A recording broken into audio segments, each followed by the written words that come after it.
Okay, so in the last video we did calculation problems involving centripetal force and centripetal acceleration. And we saw how centripetal force depends on three different variables. We have the speed of the object, which is v, the radius of the circle, r, and the mass of the object, m. And the equation for centripetal force, remember, looks something like this, mv squared over r.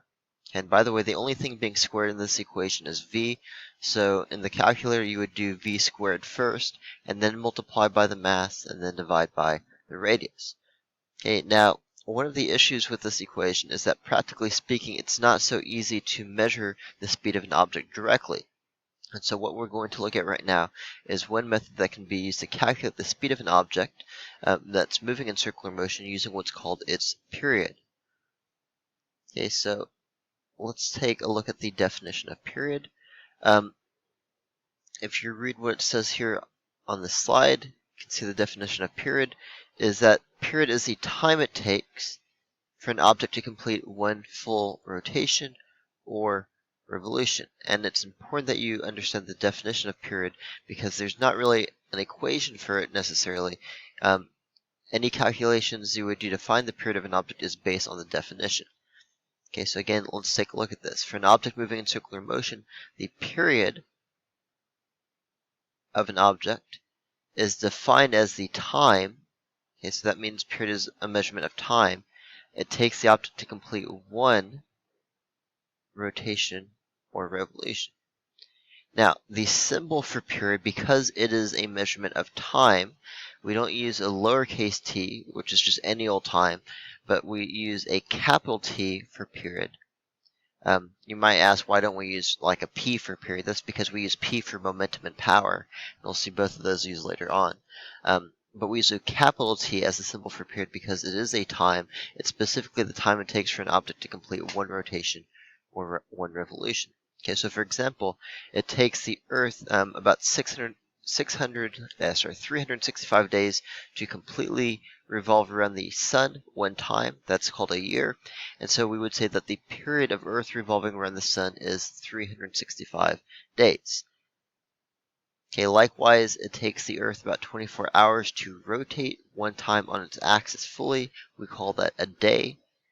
And so we could say that the period of Earth rotating on its axis is 24 hours. Okay, so again, period is a measurement of time, the time for one rotation or one revolution. Okay, and another example of that, if you look at this question right here, what is the period of the moon revolving around the Earth?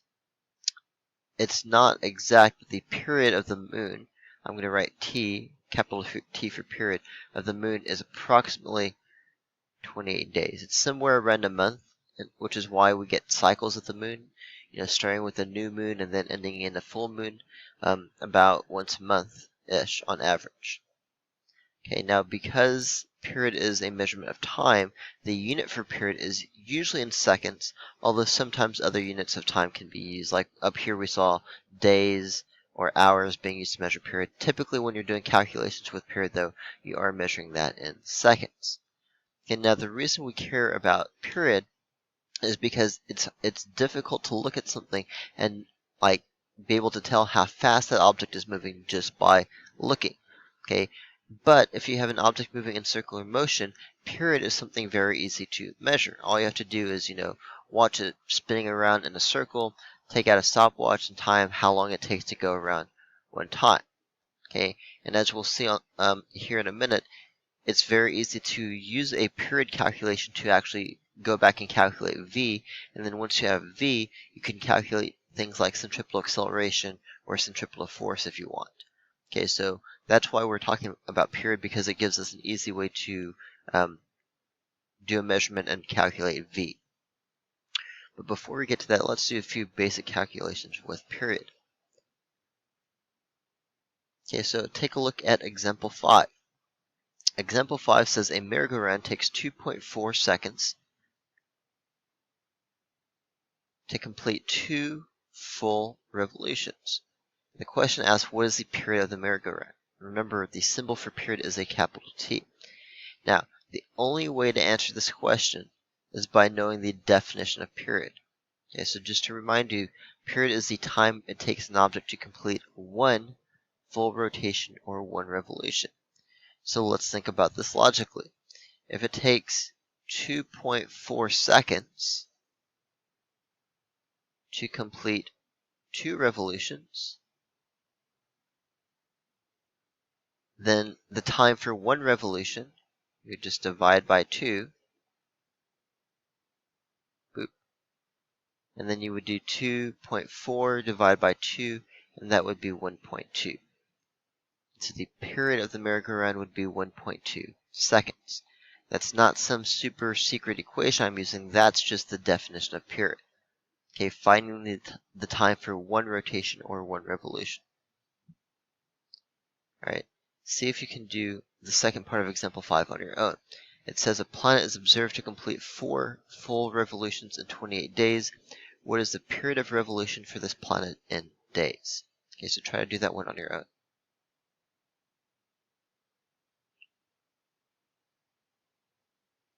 Okay, so if we have 4 revolutions in 28 days, and the period of the planet is the time it takes to complete 1 revolution. If we have 4 revolutions, then we want to divide by 4 to get the period. And so I would write t equals 28 divided by 4, which is 7 days. Again, I'm dividing by 4 just because that is using the definition of period, which is the time it takes for 1 rotation or 1 revolution.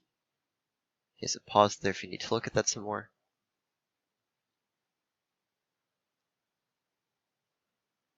Okay.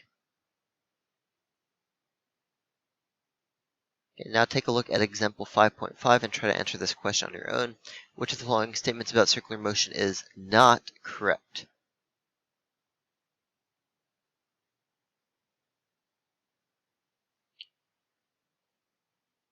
Okay, so answer choice A says objects moving in circular motion require a centripetal acceleration directed towards the center of the circle.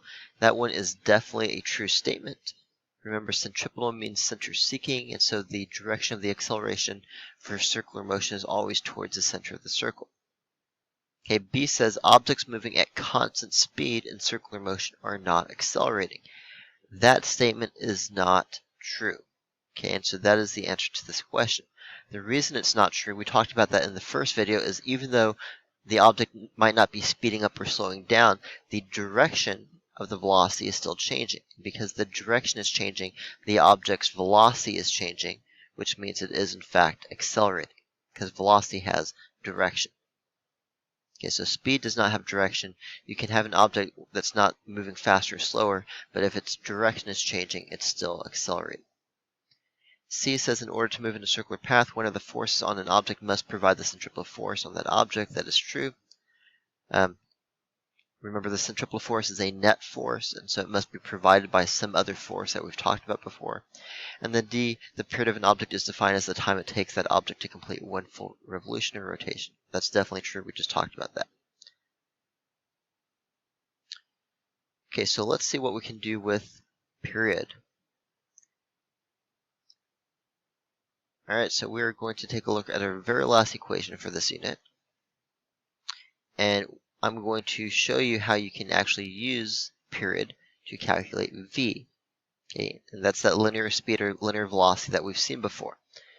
Okay, and basically the way we're going to do this is using the good old-fashioned equation, distance over time. Okay, so think V is distance over time. So let's think about this. We have an object moving in a circle. Okay, so let's say here's the object. The radius is r.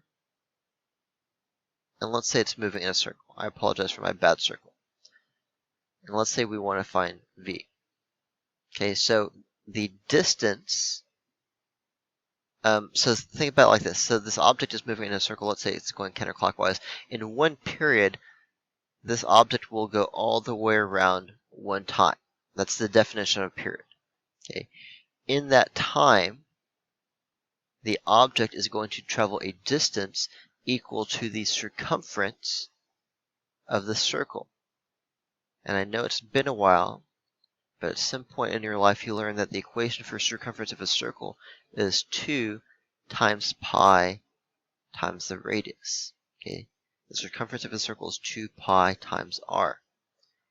And so putting that together, in the time big T, remember big T is 1 period, in that amount of time, the distance traveled by an object in circular motion is 2 pi times the radius. So 2 pi r over t.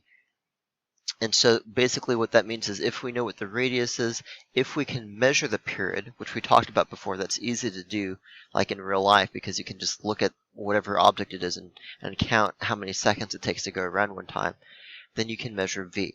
And then once you have v, you can go back and use that v in the centripetal force equation. Okay, so this gives us an easy way to calculate linear speed, okay, by measuring the period.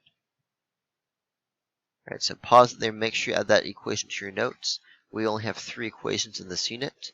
We have one for centripetal acceleration, one for centripetal force, and then we have this equation for linear speed or linear velocity, whatever you want to call it. Okay, so we're just going to do 2 quick examples, and then we will be done with the circular motion unit.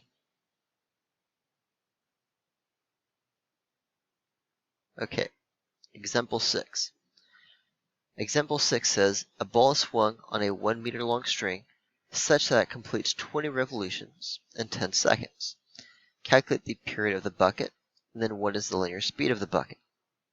Okay, so let's think about this. If we have a 1 meter long string, so let's say here's a bucket, it's going to go around like this, which means the length of the string is actually the radius. Okay, so in this situation we have r equals 1 meter. And it says it completes 20 revolutions in 10 seconds. So that means 20 revolutions in 10 seconds. By definition, the period is going to be the time it takes to complete 1 revolution. Okay, so we want to divide by 20, so we get the time for 1 revolution. And so I write capital T for period equals 10 divided by 20, which is 0.5 seconds. Okay, and so that is the answer for the first question. That is the period of the bucket. The second question says, what is the linear speed of the bucket? Okay, so that's where I would go to this equation here, 2 pi r over the period. Remember, capital T is the symbol for period. And for pi, if you don't have a calculator, you can just do, I guess, 3.14. That's fine. The radius is 1, and then the period is 0.5.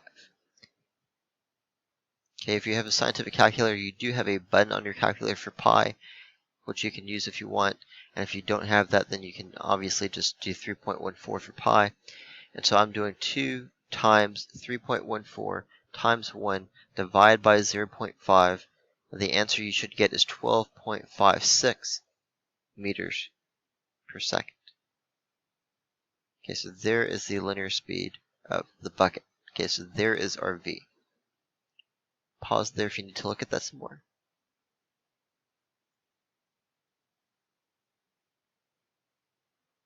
Okay, now let's just do one more quick example. Example 7. It says a 2 kilogram bucket of water. Okay, so right away I see I've got mass. Is swung by a rope of length 0.5 meters. Now we saw on the last slide, the length of the rope is just going to be the radius of the circle. The bucket takes 8 seconds to complete 2 full revolutions. So if we have 2 revolutions in 8 seconds, that means to get the period we want to divide by 2. And so I have t equals 8 divided by 2, which is 4 seconds. Alright, so there's the period of the bucket. Now the next question asks us to calculate the linear speed of the bucket. Alright, so once I have the period, I can use this equation right here. Okay, 2 pi r over t. Remember, this t is period. Remember, it is a measurement of time. That's why we're using a capital T for period. We're not using a lowercase t because it's a very specific time.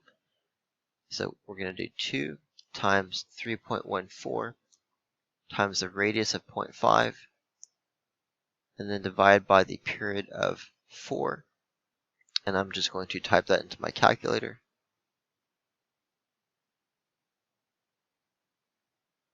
Okay, so 2 times 3.14 times 0.5 divided by 4 is 0.7. I'm going to round it to 2 decimal places, 0.79 meters per second. Okay, so there's my answer for the second question. And then in the last question, when it says calculate the tension in the rope holding the bucket, now remember, we don't have an equation for tension, but in this situation, remember the object is moving in circular motion, and so it has a centripetal force. And the force in this context that is providing the centripetal force is the tension. So when they're asking us to calculate the tension in the rope, what they're actually asking us to calculate is the centripetal force. Okay, so we go to our centripetal force equation, which is mv squared over r, and then we just plug in our values. We have the mass, which is 2 kilograms, that's given up here. We have v squared, so I'm going to do parentheses 0.79 squared. Remember, in the equation, it's only v being squared, so make sure you do that operation first. And then divide by the radius, which is 0.5. So in my calculator, I'm going to do 0.79 squared. I have to do that first because of PEMDAS. Then I'm going to do times 2, and then divide by 0.5. And what you should get is 2.5 newtons of force. Okay, so the tension in the rope is 2.5 newtons. Okay, so pause there if you need to look at that some more.